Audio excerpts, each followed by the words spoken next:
Hi guys, my name is Danielle Barnard-Groves, aka Noon, and today we're going to make a Nigella's ginger tray bake. I was so taken by this recipe because I've recently seen it on her Instagram account and on her recent TV program Cook, Eat, Repeat, and this is the second time that I'll be baking it, and I'm so excited that she has even embraced vegan cooking.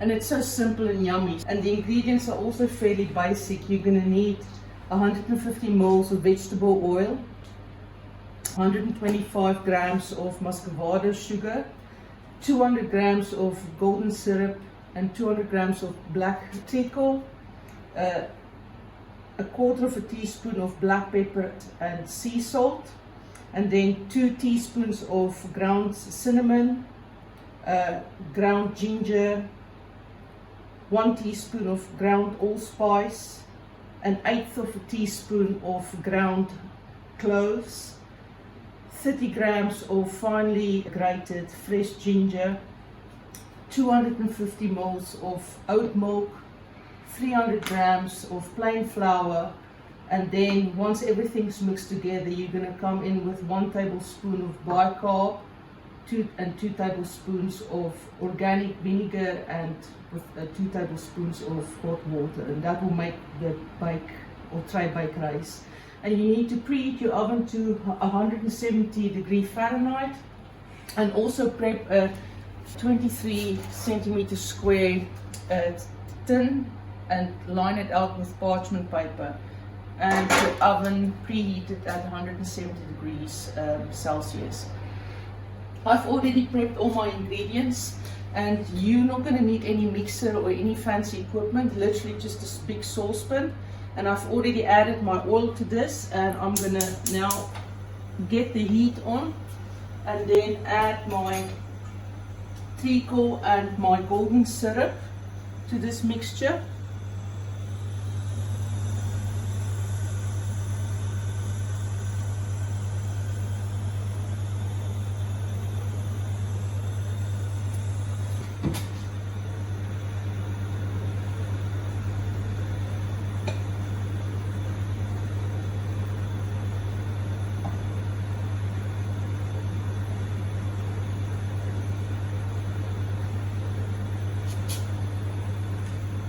Okay.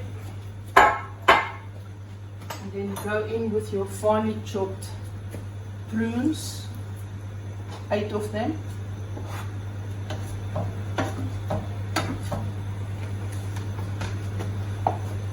And with your muscovado sugar. And then let it just gently come to a boil so that it can dissolve all the sugar and let the prunes dissolve and mix properly with the oil and sugar and treacle and golden syrup. And then just give it a gentle stir.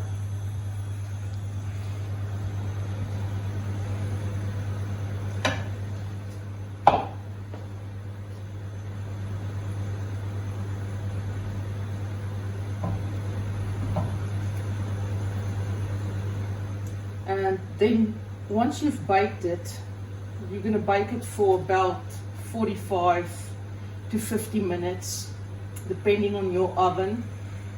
But it still needs some fair bounce to it when you get it out of the oven. And then Nigella did say, do not eat it on the same day you've baked it. Let it rest for at least a day before you have a go at it.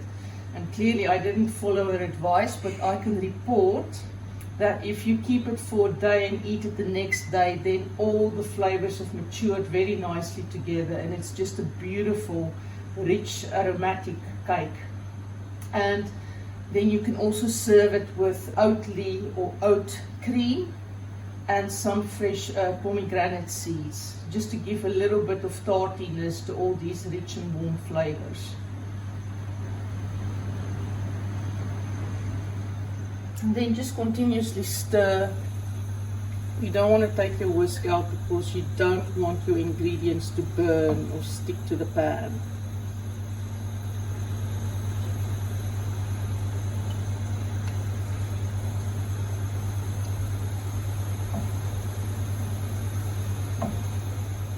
And you can get roughly at least 16 little squares of pieces of cake out of this bake if you cut it up small enough. And also you don't really need more than that at any time because it is quite rich.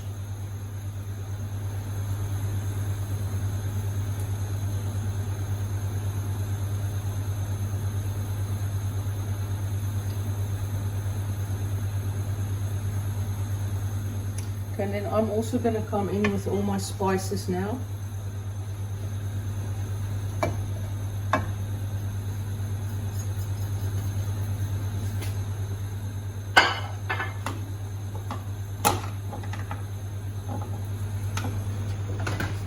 And the ginger.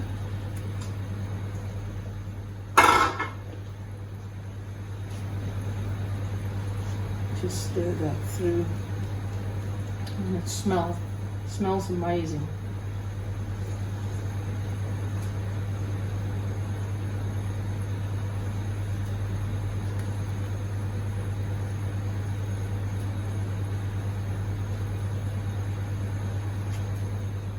And now that it's bubbly and you can feel that the sugar is dissolved, switch your hob off.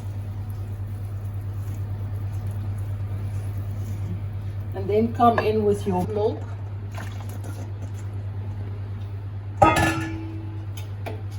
Stir it through.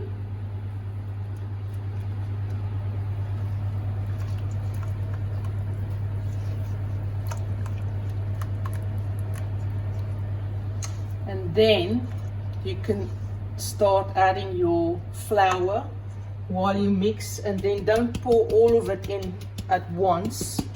You want to go in little batches.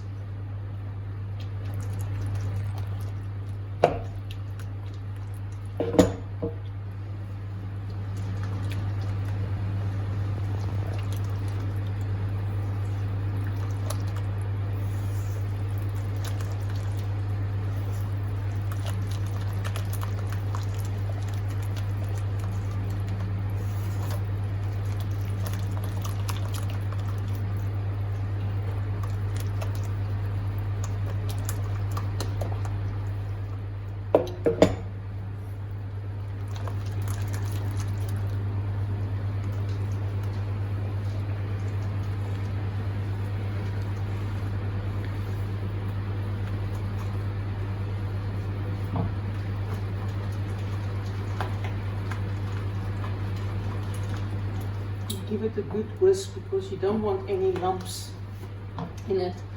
And the only lumps that you really want in there is your finely chopped prunes.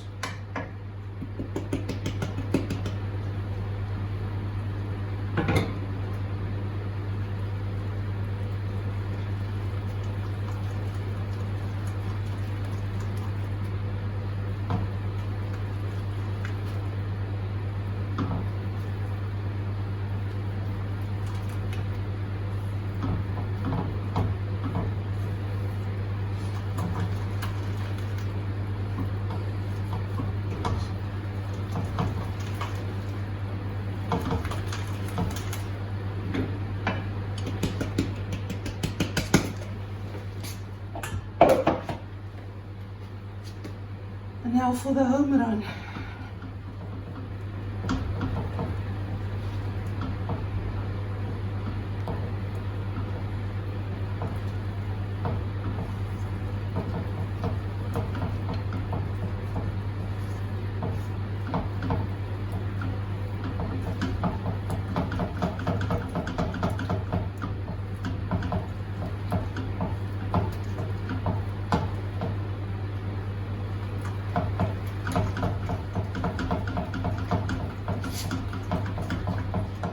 And then last but certainly not least, you're gonna then get your hot water. I've already boiled my kettle. 2 tablespoons of hot water. And then 1 teaspoon of bicarb, which is gonna help your cake rise. Dissolve that in your mixture.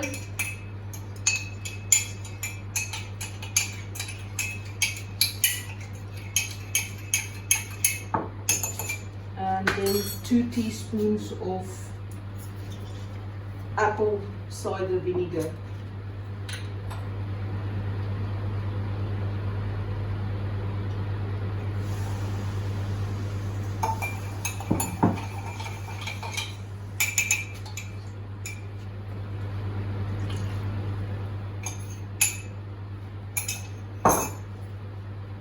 Whisk that through.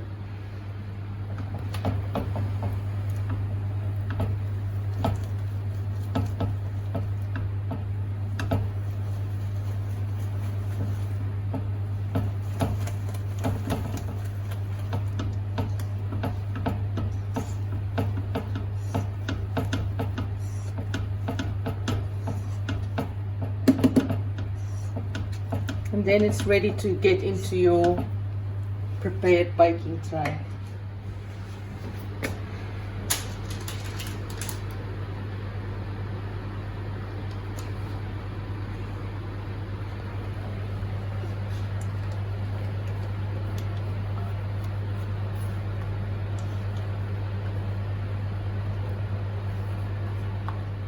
And if you have kids at home, they would most certainly like to eat or scrape the saucepan, because it is really a yummy mixture.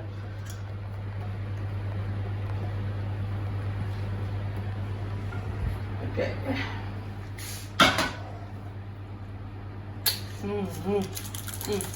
So good. And then it's ready to go in. Depending on your oven, up to 50 minutes is the max. So see you in a short time.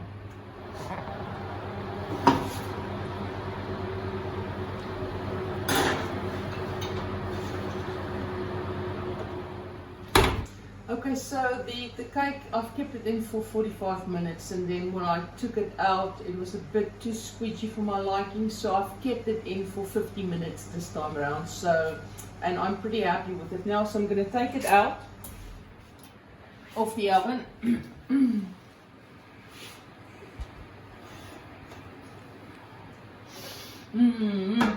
Beautiful. It smells divine.